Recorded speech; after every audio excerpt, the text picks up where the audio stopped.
What's up, everybody? Welcome to Chat. Something's going on with my browser.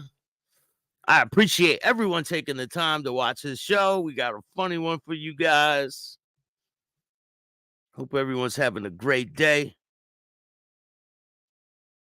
Hey, Marta, how are you? The Bronx, what's going on? Damn, for some reason my browser won't let me on the video.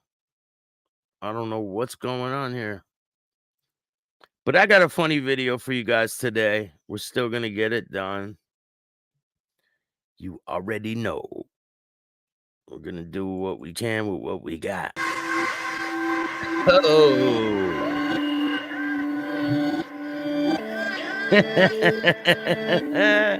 Looks like they're ready. All right, let's get down to business. You guys could hear me all right? Hey, Maureen, how are you? As long as you can hear me, we're good. Now, let's get down to business. You're not a frail guy, but you're not the 25-year-old John anymore. Right. If someone were to test you, if someone came in and slapped you in the face or Oh, if someone were to slap you in your face, John, what would you do? Well, we already know what he would do. He ran, jumped in the water like the Aquaman.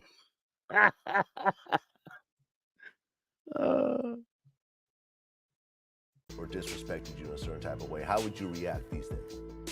Yeah, John, how would you react these days, given you're not a gangster? How would you react? Just curious. I know you got all your gangster buddies that stick up for you, but they are all irrelevant too. So let's see what his answer is. Well, if somebody's going to put their hands on me physically, of course I'm going to fight. I mean, listen, I'm going to tell you the same thing we talked about at the beginning of this. I'm not saying I'm going to beat everybody involved 57 years old, but I'll fight. And, you know, and the idea is I will protect myself. If somebody comes after me with a weapon. Just curious, is there an R in idea? Is there an R in idea? Hey, Nikki the Barber, what's up, Vegas Pete? Shout out to everyone that takes the time to watch this show. I appreciate all you guys. A lot of great interviews on the way. Got some big ones dropping. I guess they're going to have to find out if I can take that weapon and do something back to them with that weapon. So now his plan is, if he gets into an altercation, he's going to take their weapon and do something back to them with their own weapon. Well, there's some guys that want to see you in the Bronx there, Johnny. There are some guys that want to have a little boxing sparring match with you in the Bronx. And that offer has been there for like over a year. So whenever you're ready, Johnny. Interview last night was excellent. Thank you. Part 2 will be dropping probably tonight.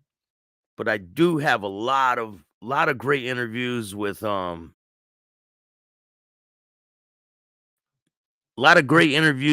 influential people. You guys will be surprised when you see these people.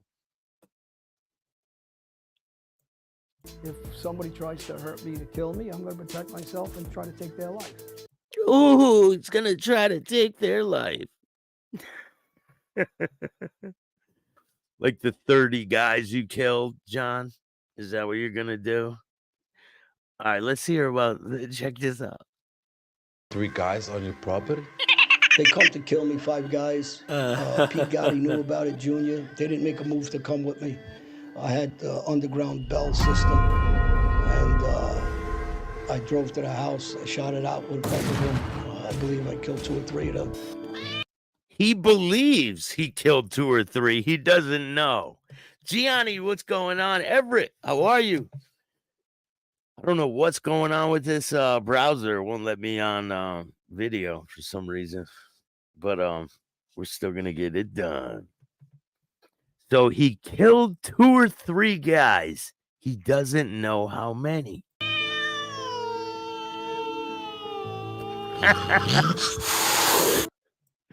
Oh shit. Let's listen to that again. You shot 2 or 3 guys on your property? Yeah, I saw Dom on Vlad. He's a douchebag. He is. He really is. Cornball Dom. Surprised he didn't bust the freestyle on Vlad. Dom's mad I beat him. I beat you, Dom. Beat you. You shot 2 or 3 guys on your property? On your property? Shot 2 or 3 guys on your property? You shot 2 or 3 guys on your property? They come to kill me, 5 guys. 5 guys? Do they have baseball bats? Pete Gotti knew about it, Junior. They didn't make a move to come with me. I had the underground bell system, and I drove to the house. I shot it out with a couple of them. I believe I killed 2 or 3 of them. He believes he killed 2 or 3 of them, but he doesn't know.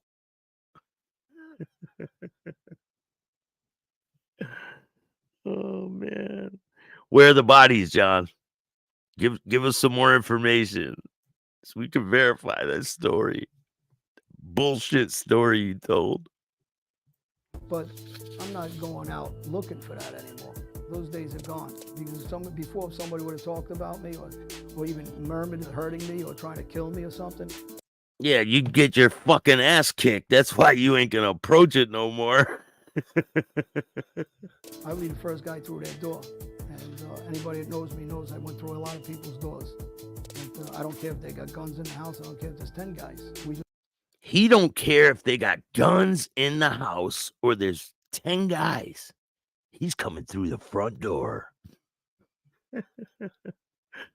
Oh man. This guy's pretty he is Rambo in the flesh. Just went through all the shootings I did alone, all the baseball bat beatings I did alone. I'm not like these weak guys that need 20 guys to sit and justify what I do physically or, you know. Then why do you brag about it all day, John? Huh? If you don't need to justify what you've done, why do you brag about all the shit you've done? Allegedly, because I don't think you did any of that. I think you had a couple, maybe you baseball batted a few. But I think you were completely full of shit. And the offer still stands, John. You want to come up here and debate me? Whenever you're ready, John. It's only weak guys that need all these guys. I need 100 guys to stand strong. I just need myself to stand strong. I've been strong my whole life. So nothing's going to change that. I'm not going to fall weak for that. Hey, Bird, what's up? How are you? Nate, what's going on? He'll go right through the front door. Too funny. Well, you still live in New York. You still live in New York. Watch this bullshit, because he don't live in New York. He's a fucking liar. He does not live in New York. Yes, I still live in New York. No, you don't. You're a fucking liar. Why'd he hesitate so long to fucking answer that question? Because he's lying. Fall weak for that. Well, you still live in New York. Yes, I still live in New York. I also live in Jersey. No, you live in Jersey in the fucking woods. You're a fucking liar. Do you ever run into any of your old enemies or associates and so forth? Sure I do. And listen, the funny part is I probably ran into about 30 guys over the last 8-9 years. There's still 30 left alive that you didn't kill, John? And 28 of them say hello. So, you know, but they don't want everybody else to know they're saying hello. And the other 2 will go the other way. And, you know, I had 1 or 2 incidents since I came home. And same. You know, only cowards come with 10 guys and 20 guys and 5 guys. I don't see anybody stepping to me one-on-one. Well, there's plenty that want to. I don't know if you're aware, John. There's some people that want to see you in the Bronx at a gym. And they offered to box you, little sparring match. And you've totally disregarded it. So who's the coward? When I see that, I'll let you know about them, but I'm not worried about it. It's not like getting punched in the face is a big deal. I've been boxing in the ring my whole life. And then you got your little girl fan club. Your little girl fan club with pom-poms that cheer you on, that want to stick up for you. Because you can't do it for yourself. And fuck them too. How about that? And you know what I've been through, stabbed up and battered and every other thing and shot. So what's the big deal? It's part of our life. But getting hit is laughable. I've been getting hit since I'm a little kid. That doesn't do anything. Respecting guys, I got respect for a lot of tough guys that are out there. I know who they are. And I'm not talking about just guys that are friendly. What I'm talking about guys that are my enemy. I'll respect them if they're legitimate. But most of these guys that I know of, what I'm talking about, are just powder sellers. Guys Yeah. Yeah, just like yourself, huh? that move a little drugs, a little powder, little pills, and they talk to themselves about being a gangster when they never touched a handgun in their life, or don't know what it is to be shot or stabbed up or battered or any of the things that come with the life. John is such a storyteller. It's quite funny. I think it's hilarious. Did he say a punch in the face isn't a big deal? Really? Why did he jump in the river and go for that swim? I know. I'm just curious about that too. Why would he jump in the river and take a dive? It's kind of weird, right? I think I have that video where he explains that. I mean, I just had an incident recently at Could this be the incident you're talking about?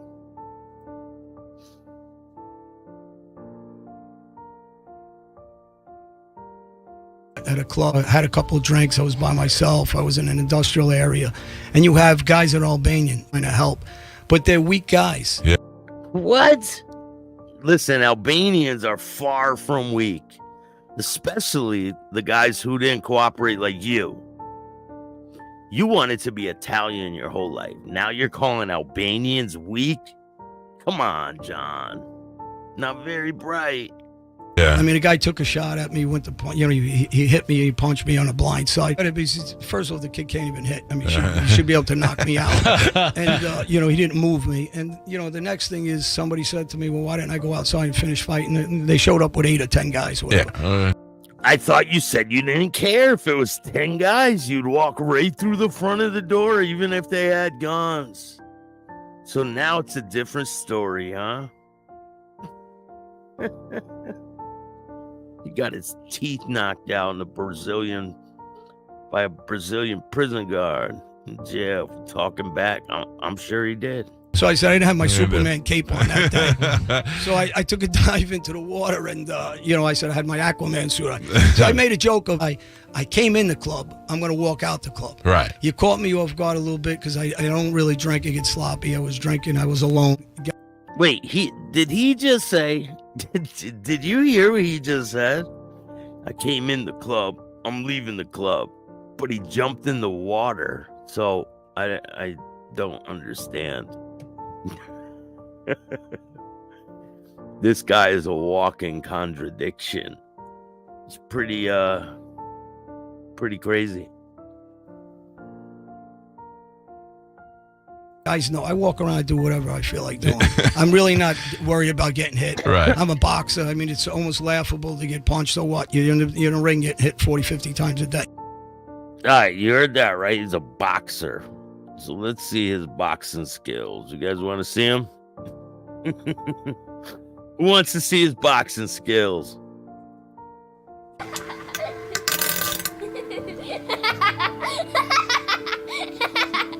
Tell a joke.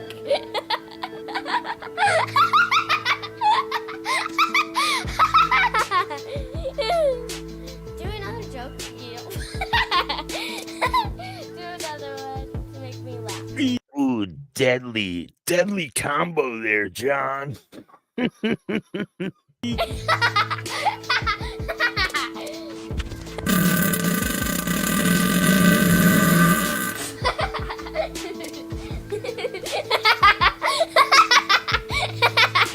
Tell a joke. Watch this. We slow it down for you guys. Ready? Ooh, the precision on those punches. Do another joke. Yeah. Do another one to make me laugh.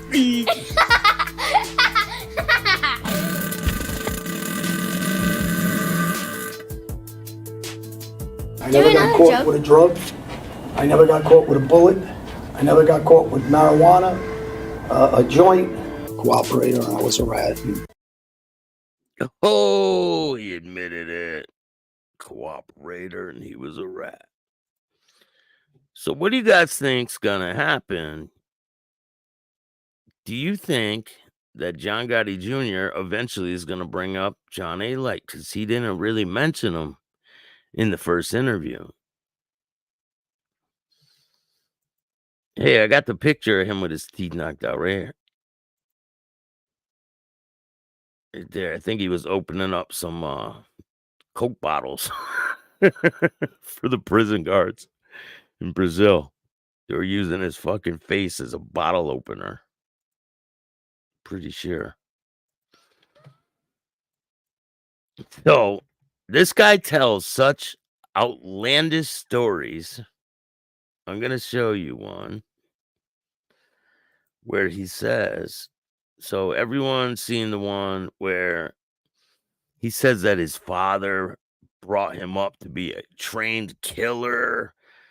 And then there's another one where he said that his dad didn't want him in the street. Then there's another one where he says that his father brung him up to be a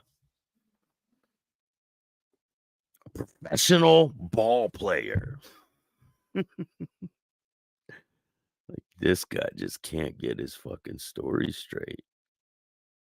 Let's check it out. Neighborhood, we had an area called the Dome. It was up in the park. It was something you would see out of people say, well, your father was nuts for what he taught you. He didn't teach you schooling. My father taught me what he understood was the best way to survive. He did it out of love. He didn't do it out of trying to develop me to be into a gangster. He tried to develop me to be a pro ball player. And at the same time, Wait, so he tried to develop you into being a pro ball player, but instead he trained you to be Rambo? What the fuck? It just doesn't make any sense. John Wick Eleto. Baseball bat Johnny. Dissolving bodies. Right, John? This was the reality, John. Okay? This was the reality. You had some sleepovers with John Jr., and that's it. he developed me into a killing machine without realizing what he A killing machine. First blood. Developed him into a killing machine. Wow, this guy's very dangerous. Watch out. was doing to me. So I think the aggression started with me just as a simple thing, riding a tricycle at 3 years old. And by the time I'm 4, I wasn't very coordinated, I guess, at those ages. I was very rough and tumble, and my brother was he was actually very graceful. So I would try to stay up with my older brother, which was very difficult because he was naturally graceful in sports and boxing, and I was very sloppy, and Hey, Dave, what's up? Roscoe, how you doing? And let me just say something for the record, right? Greg Scarpa Jr., he did an interview with John A. Light. He lied. He straight up lied in that interview. And I'm going to show you how he lied. I have an interview that dropped on Patreon. Go check it out. It explains everything. How he lied, what the person thinks, the reason for him to lie, all of it. It's pretty revealing. You guys will be surprised if you see that interview. Here, I'll drop the link for the Patreon. Make sure you go check it out. Tons of good content on the way. If Gotti was talks about Aliar, he just gives him promotion. That's 100%. Nate, what's going on? We got a lot of people in the house. Shout out to everyone for watching. I appreciate you. Something's going on with StreamYard. It's been glitching lately for a lot of people. A lot of people haven't been able to do shows. Shout out to Craig Gatto. He had a problem with it too, I seen. A lot of people been calling me, telling me that they have a problem with StreamYard recently. And other people have been telling me they have a problem with the internet. Is that your guys' how is your internet out there? Somebody asked me to do something and go around a curve with my bike. I'd just go through it. I'd go through the bushes. I'd fall.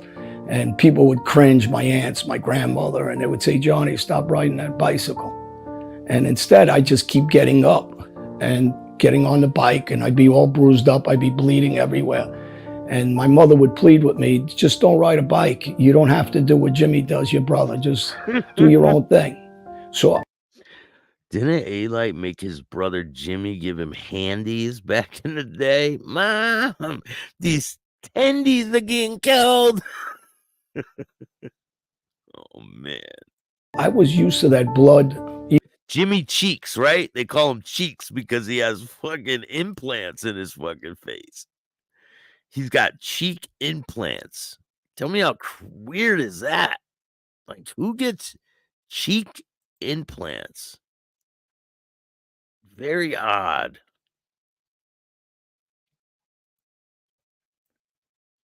Even riding a bicycle, I was used to the pain, and I started embracing it. The more that people said how tough I was, the more I played up to that. Embrace the pain, Johnny. Embrace it. Even as a child, the more my father put me in the ring with my brother and he beat me up, the more I wanted to go in the ring and get beat up and show how tough I was. It wasn't necessarily. Yes, I do have extra content on Patreon. I got stuff you cannot see here. There's stuff on Patreon you cannot see on YouTube. More graphic videos. A lot of good stuff on Patreon. Go check it out. I drop videos every couple of days over there. About winning. It was about showing that I could take it. And as the years went on. And it's like $3 a month. So there's 3 different memberships on Patreon. One's $3, one's $5, and one's $50. If you get the $50 one, you get all kinds of shit. But the $3 and the $5 one are definitely worth it. I just got more aggressive, and I started running around the streets, and my friends were very, very aggressive guys. I come from a neighborhood where guys were getting locked up at 11, 12 years old, and all my friends were killers. And see, he changes his stories so much that he said on other interviews, which I have, that his friends were the one that were doing all this shit. He wasn't. And then there's other interviews where he says that he started doing all this shit at a young age. Baseball batting people. So this guy just can't get his stories together. That's all they are, is stories.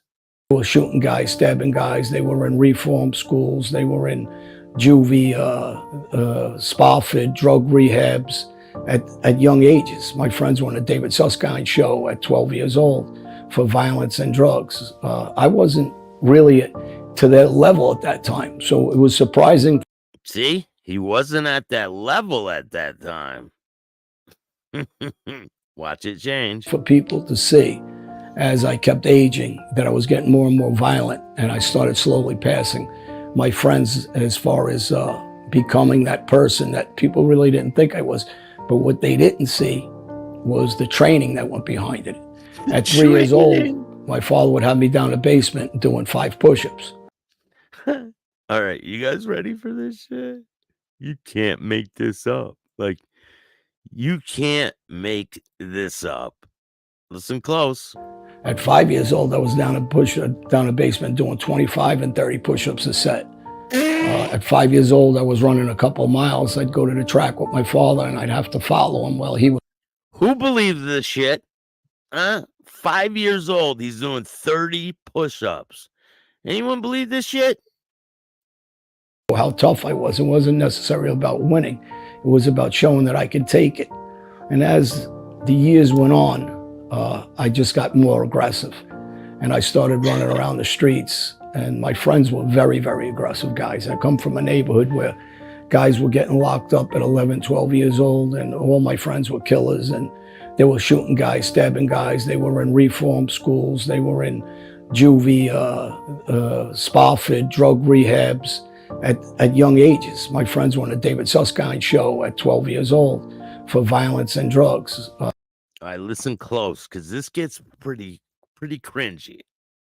I wasn't really to their level at that time. So it was surprising for people to see as I kept aging that I was getting more and more violent, and I started slowly passing my friends as far as becoming that person that people really didn't think I was. But what they didn't see was Is any of this shit you're saying? That's what they didn't see. Yo, little Mario, what's up, man? How are you? Thanks for joining me today. the training that went behind it. Listen to the training, very exclusive here. Listen. At 3 years old, my father would have me down a basement doing 5 push-ups. At 5 years old, I was down a basement doing 25 and 30 push-ups a set. Doing 30 push-ups at 5 years old. How many people believe this fucking horse shit? Anyone? Anyone? This is what you're doing at 5 years old. You're not doing 30 fucking push-ups. Come on. At 5 years old, I was running a couple miles. I'd go to the track with my father, and I'd have to follow him while he was running because he was a boxer. And I started running by 10 years old. I'm running 10 miles myself. Dun, dun, dun, dun, dun, dun, dun,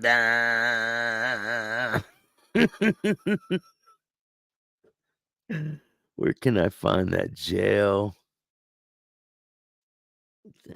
What thing are you talking about? Where can I find that jail? The thing that you posted last week. I don't even know what you're talking about. And I was in extremely good shape, so I was sitting in a boxing ring. He's sitting in a boxing ring. So this makes him a professional now.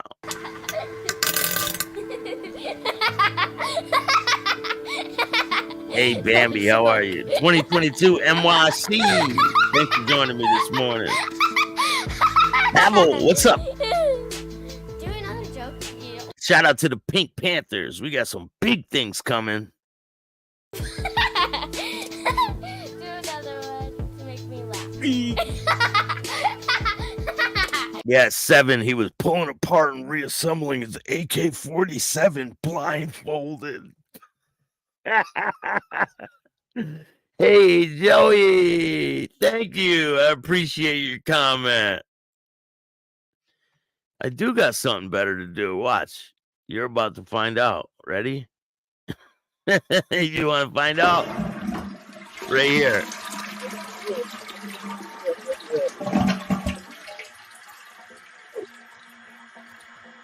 Have a great day there, Joey.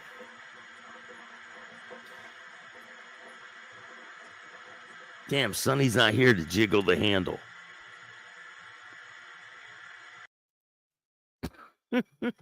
He said, you don't got nothing better to do than what? Expose your friend? He's a big boy. He can fucking defend himself, right? Italian Hall with some famous fighters later on was Jerry Cooney and different guys like that, David Sears, who fought Michael Spinks in the old days. And I look at these guys, and these guys were top-ranked, up-and-coming pro fighters that I wanted to be just like them. But you weren't, Johnny. You weren't. Hate to break it to you. I wanted to be tough like them. I wanted to be an Al Greco as a gangster. So everybody that I surrounded myself with were tough guys one way or another, and street guys in my eyes. And you have my baseball coach. Here we go with the professional baseball player now. Now he was a professional baseball player. Like, come on.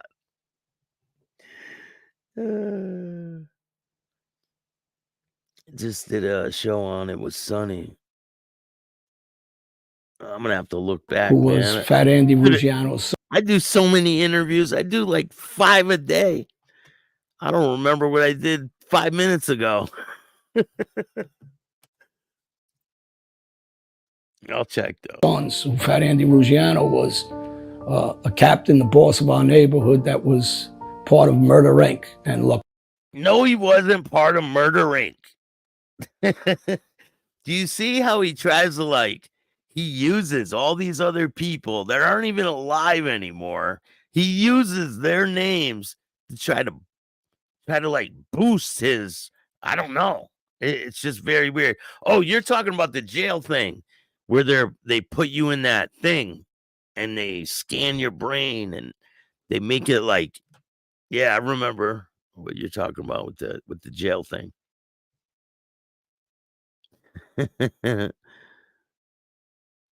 Hey, Tommy. Luciano and Albert Anastasia was his guy. So Albert Hey, I didn't sanction that flush. Hey, you know he's watching. Anastasia straightened out Fat Andy Ruggiano, made him a made guy in 1954, I believe. And then you met him, right? Right when you came out of the womb, huh? This is my grandfather figure. This is my baseball coach's father. And this is a guy that starts really opening my eyes to the next level of becoming a killer. A killer?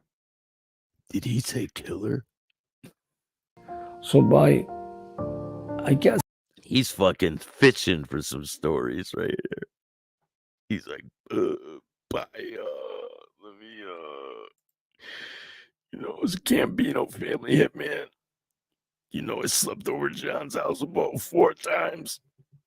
And, the fuck out of here. It's about 12 years old. I'm playing baseball and I'm using that bat to hit a ball. But then I start using that bat as favors to different gangsters. You just heard him say that he didn't start using the bat until after his friends, right? His friends were all beating people up, killing people. He said he didn't use the bat until after them. Now he says he had the bat 12 years old, playing baseball, and then he started using it. Saying, hey, can you go pick up money for me here or there? And it's a slow transition before you realize you're going to use that bat and put it over someone's head. Yeah, over 100 people and never get caught, right? Never got arrested for any of it. That what you're saying, John? I mean, hey, if all this is true, you'd have no problem. Come on here and have a little conversation, right? Yeah, you won't do it. Don't pay. So I believe I was 13. I was Here we go. Here we go with the bullshit. working in Dick's Deli. And all right, that's the truth. He makes sandwiches. Yes, he does. How ironic. The name of the deli is Dicks. Because you were smuggling sperm out of a prison too, right? Remember that, John? Don't worry, we're going to get to that story. Not today, but down the road. Louis Gotti was a Lucchese guy, bookmaker, great guy, sharp dresser, another good role model as a gangster for me because he was successful. In the street world, there's a lot of bums, but the guys I happen to be around are all successful, big money guys, tough guys, and sharp guys with, driving beautiful cars. Back in those days were Lincoln and Caddy convertibles. And I started looking every time I turned around. The next, he said all the people on the street are bums, but only the guys he was around were top level guys. Not the guys he was around were all good, I'll stand up. Guys like Sammy, right? You were around Sammy, you said, right? You tried Tried to make it like you hung out with the boss, didn't you? Oh wait, there's a lie about that too. Don't worry, we're gonna check out that too. I got that video too. Here, you guys want to see it now?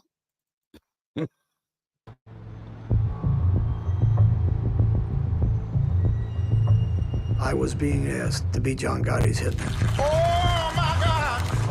If I refused, John Gotti would kill me. I understood that. The key part of my plan was to get Georgie Grasso drunk on drugs, to keep him loose, so there was no problem killing him.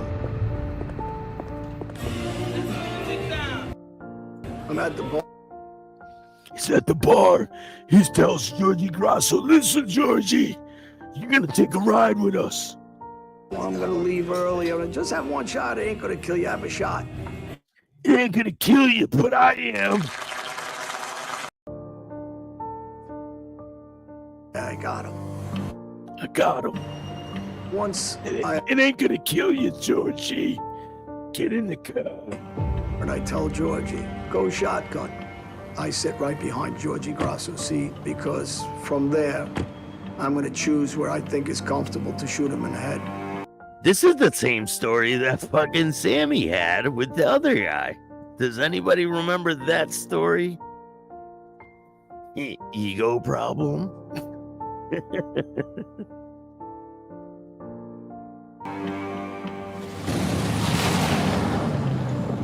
We're driving down this quiet road. Yeah, he did it he's here on laughing, Tony I'm laughing. Spilazzo back in the day.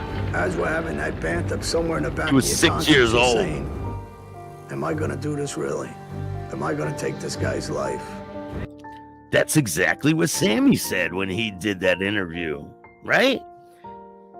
The same exact way Sammy Gravano explained his first murder in the car when he shoots the dude in the back of the head. This is the same way John A-Light explains his story. How incredible that it was the same, right? And then the other side of me is saying, you promised. You don't obey this order. Somebody I trust is gonna kill me too. And I'm nervous. Can I really do this? And you're scared. Don't forget you're scared. This never happened. I put one into the chamber. Do it. And he didn't hear you rack the gun, right? He didn't hear you rack the gun right in the back seat. Don't do it. Just do it. He's gonna get killed one way or another. Do it, John. Do it. I'm not getting killed for this guy. Then do it. Sammy's got your back. Just do it, John. I finally picked up the gun. I stuck it around the headrest. Wait, Sammy did the same thing. Same exact. That's crazy.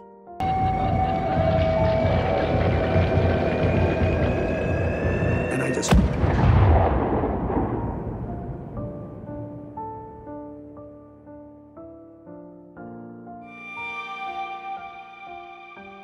Hey, Louie. Nobody said anything. Got another one, folks. It kind of really hit me. Bitch ass Louie. Have a great day.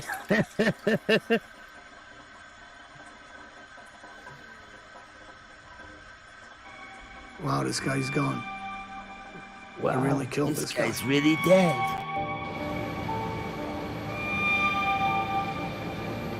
As I look back on it, that was the biggest mistake I ever made.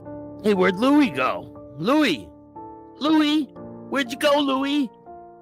Oh, too bad, Louie. Had to take you out just like Johnny did. In my life.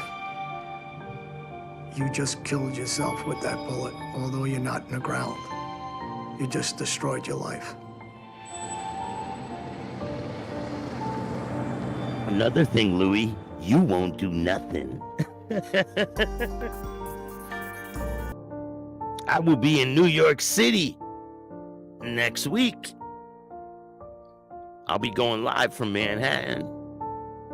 Big things in the works. Looking at that baseball player, that actor, and I'm looking at that next gangster.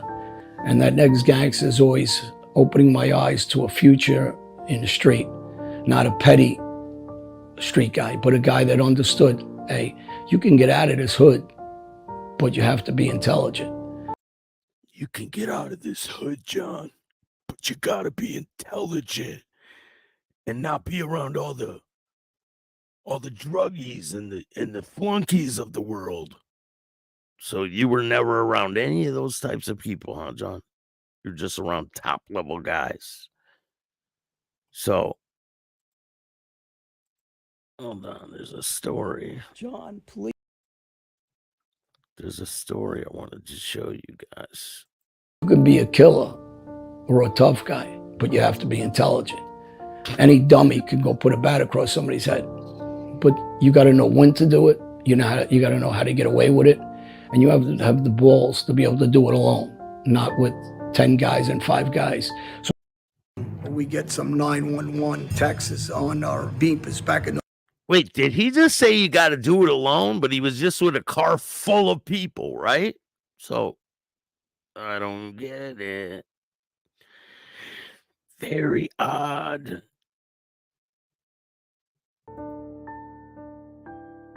Those days was beepers. And I kept getting them 911, 911. And behind the 911, I'm getting 98. That means come to the club on 98th Street or Bergen. So I know something happened.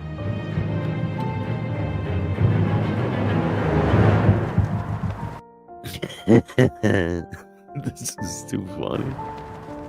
It's all over the news. It's flashed everywhere. That Paul Castellano was hit in front of Sparks Steakhouse. Big Paul Castellano, reputed godfather of the Gambino family, was on his way. Money up to the boss again. Are you ready for this? Because this is crazy. So allegedly, this is the first time that John Eli ever meets John Sr. Gambino family. John Gotti. The boss of all bosses. The head of the mafia. Gotti heard that I was a big earner for the family. He heard of Eli.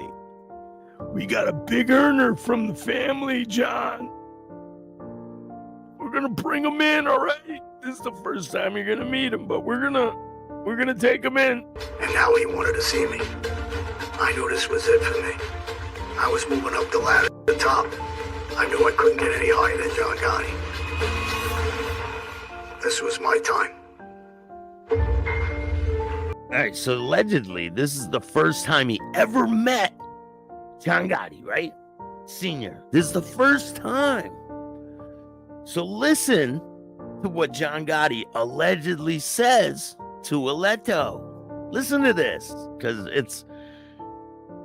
Would you talk to someone like this the first time you meet him? Listen to this. The first time I see John Gotti, I look at him with respect, fear, intimidation. He looks in my eyes and he said, will you be loyal to this family above anything else in your life? Are you willing to give your life for me and my family? I said, I can do that. He said, you never, ever talk about anything we discuss here? And I said, 100%. So who believes that? The first time he ever sees John Gotti invites him into the family. Will you kill for this family? Are you willing to put your life on the line, John?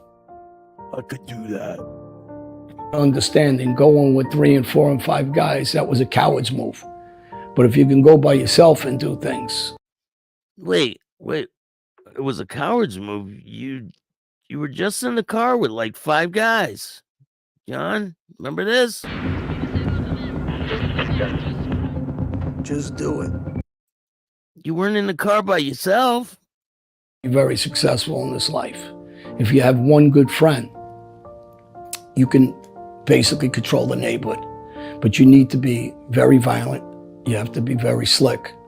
And you have to be very loyal to the guys that you're working for and your bosses. And those days it became Fat Andy Ruggiano. Such a lie. This guy wasn't working for Fat Andy Ruggiano. He was on the kids' fucking baseball team. Fat Andy's son was the coach of a baseball team. That's how he knew him. He didn't even know the father. So all this shit, like he was connected through him and they were involved with, it's not true. It's all bullshit. And Fat Andy said, rats aren't made, they're born. And he had a rat son. His name's Rat Andy Ruggiano.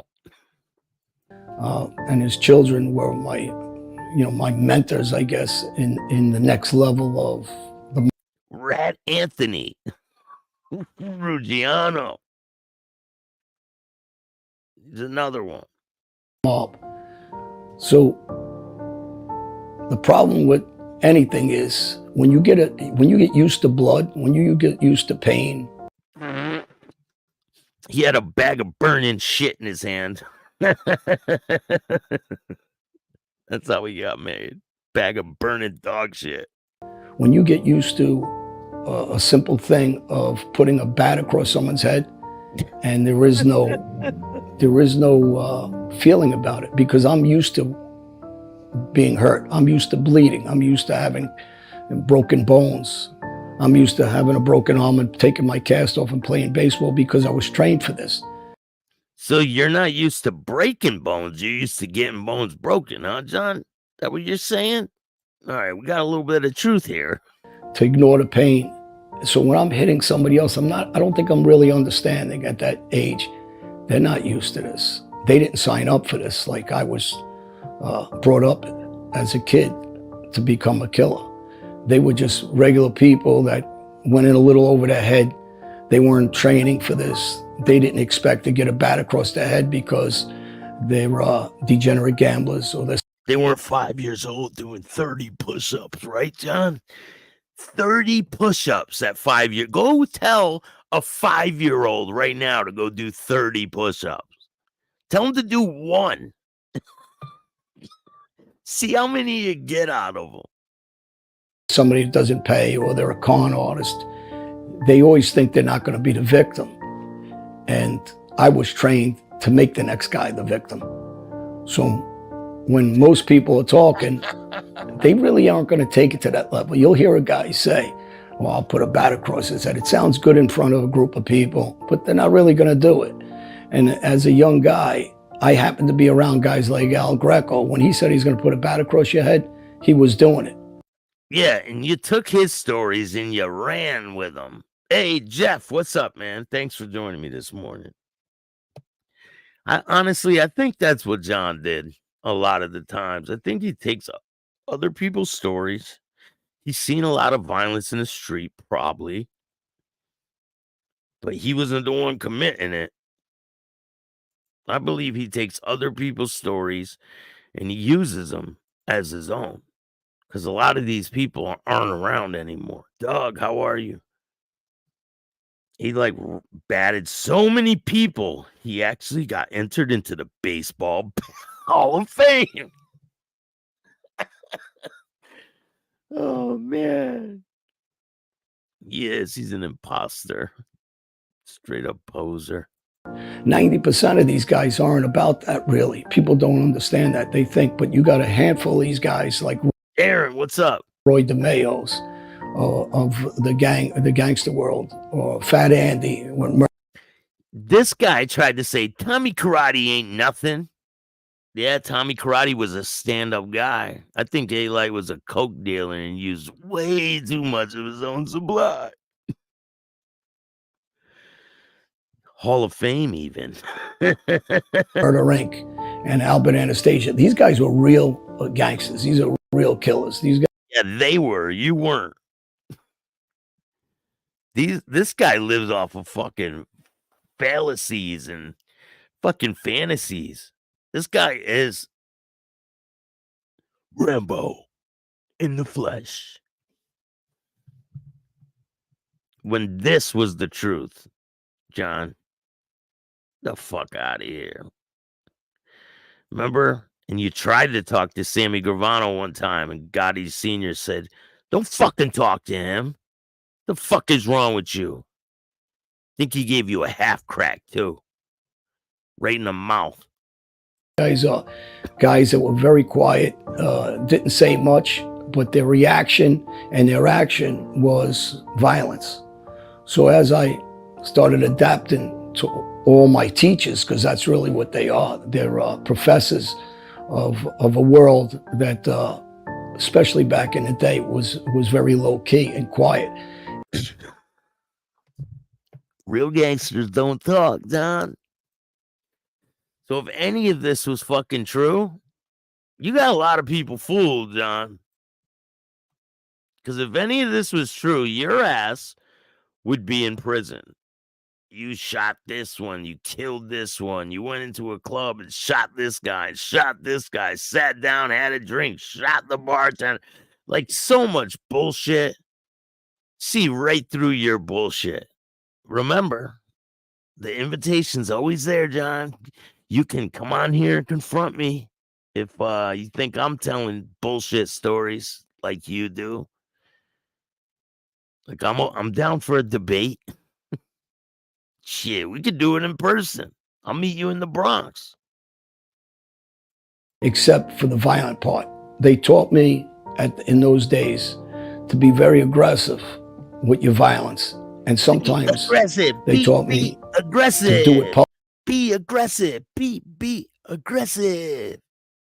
30 push-ups, John. 5 years old. Drop and give me 30. publicly. So when I hurt somebody, a lot of times I did it purposely where crowds would see and they'd understand this face, remember it. And no one told on you? No, because it never happened. It's my wallet. This is the way I'm going to make money. This is the way I'm going to control this neighborhood. This is the way I'm going to control the drug trade and any other thing I wanted to control. So when somebody did something or disrespected me, meet me in Queens and Woodhaven. Meet me in Queens, John. I don't think he's allowed there. I don't think he's allowed in the Bronx either. I don't think he's allowed anywhere in New York City. Probably Manhattan.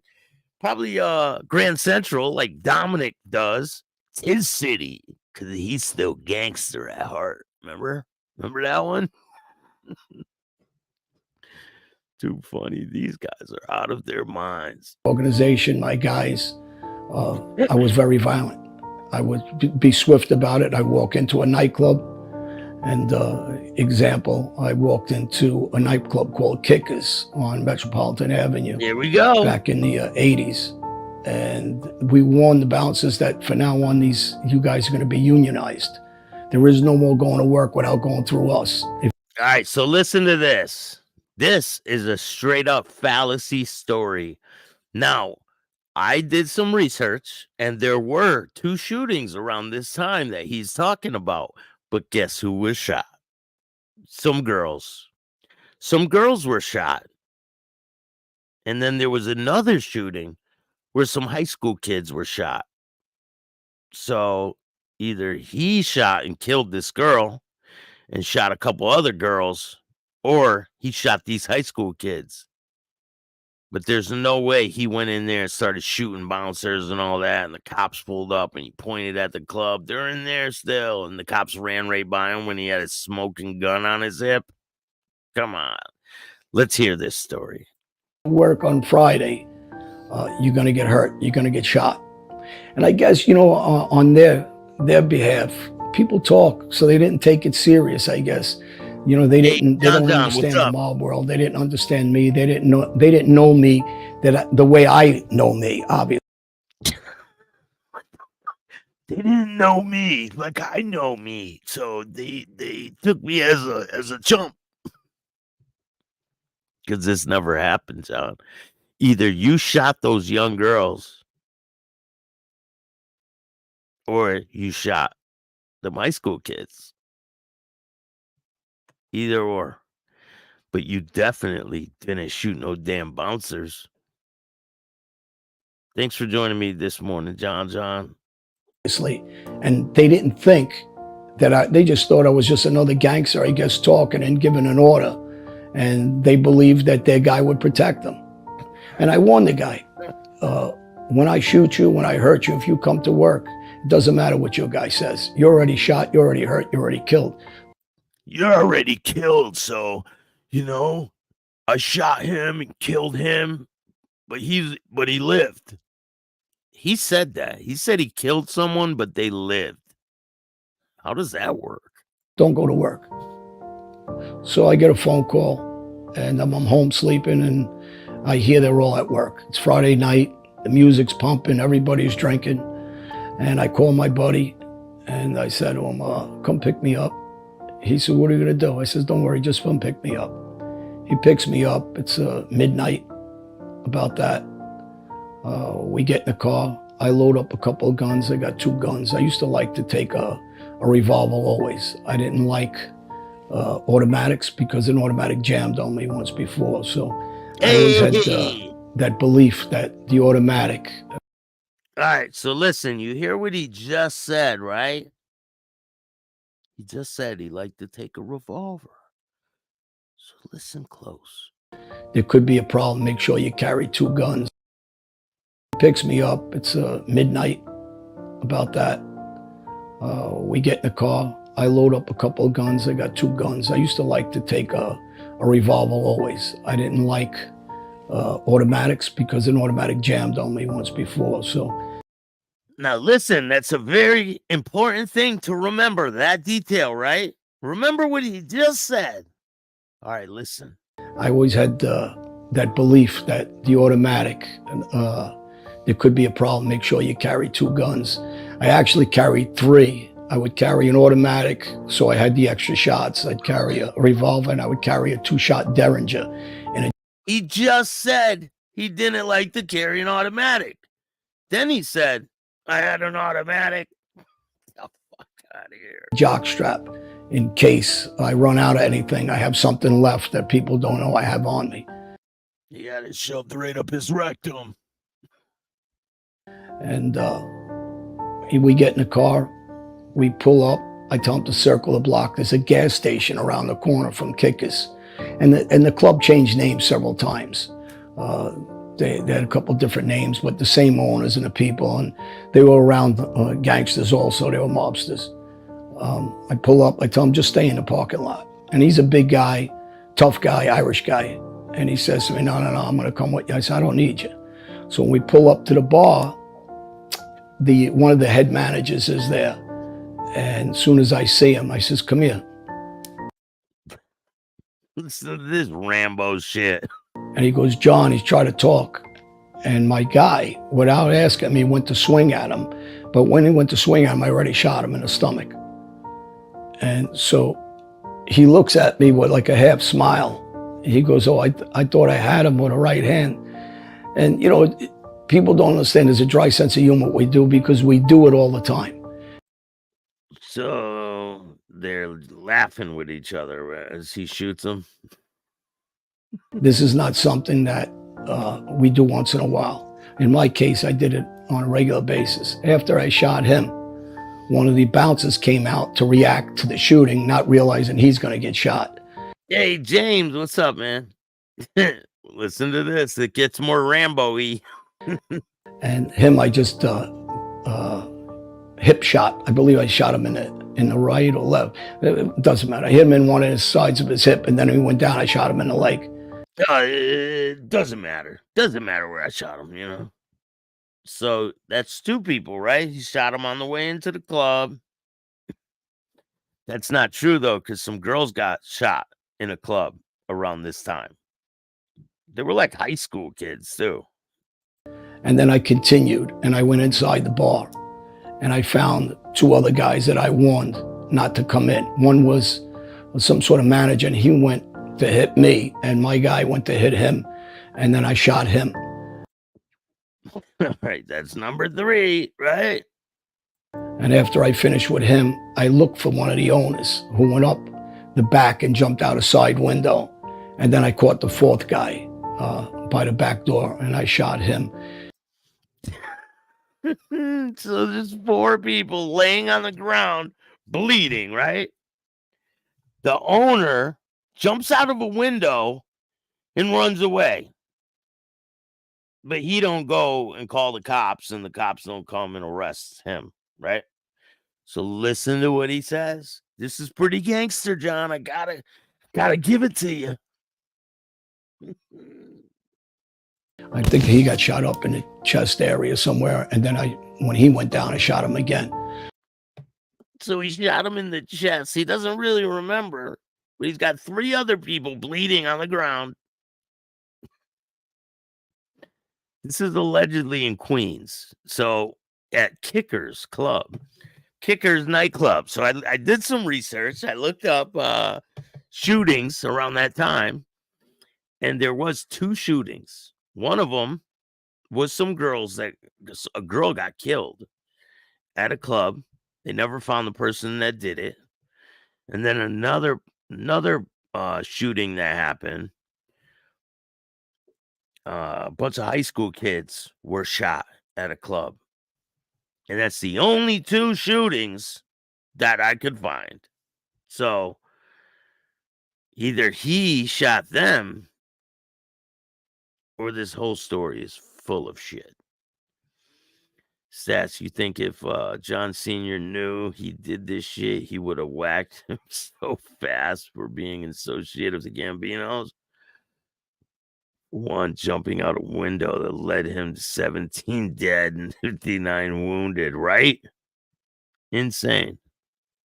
So I shot the 4 guys, and my guy started to run out the door. And I said, Watch this. It gets real gangster. whoa, where you going? Now the whole club, you can imagine, is in disarray. Everybody's running out. Everybody's screaming. The lights come on. The DJ music stops. And I put the gun and I pointed at one of the bartenders. I said, don't go nowhere. And I said, make me a drink. Make me a drink. At that time, I was drinking vodka and cranberry. Now I switch it up to martinis. But at that time, it was vodka and cranberry. And he looked at me like I was insane. And I said, relax. I said, this has nothing to do with you. I ain't going to shoot you. Get me the drink. And I told my friend, sit down. So he's looking at me. He didn't understand. He goes, John, we're going to get pinched. Let's go. I go, relax. Sit down. Relax. I'm having this drink. Fucking relax, man. Our ride's on the way.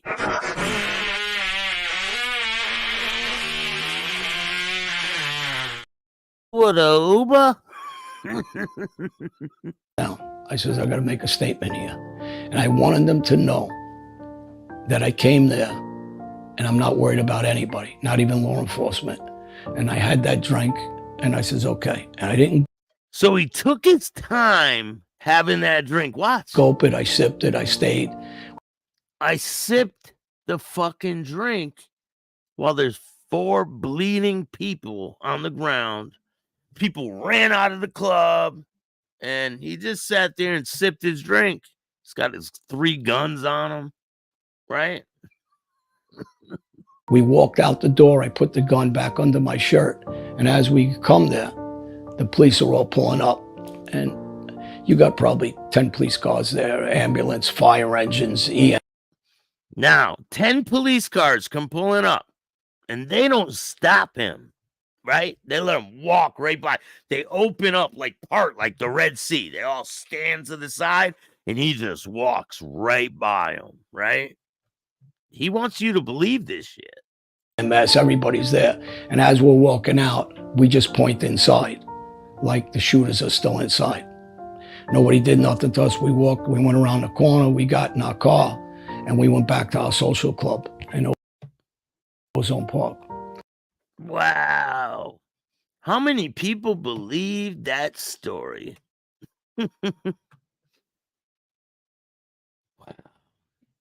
How many people watched the debate last night? The slaughter of Joe Biden. That was pretty cringy. But things are going to get crazier and crazier, especially after all these people that hate the U.S. watching that debate. They're probably like, what the fuck? They feel bad for us, and that's crazy. But anyway, I hope you guys like this show. There's a lot more on the way. We're going to have fun with it. Remember, I don't wish harm on any of these people. This is for satire and entertainment purposes only. And me Staxx. Dub Games, what's up? I appreciate all you guys. And I hope you have a great day. There's a lot of great content on the way. Check out some of my videos. There's over 4,000 videos for you to check out. And I'm dropping new videos every day. Go check out the Patreon. Insane interviews. Matter of fact, I'm about to do them right now. So I'll see you guys in a little bit. Hit the like button, subscribe, hit the notification bell so you can get my videos every time they drop. And if you don't like this show, too bad. Start your own podcast.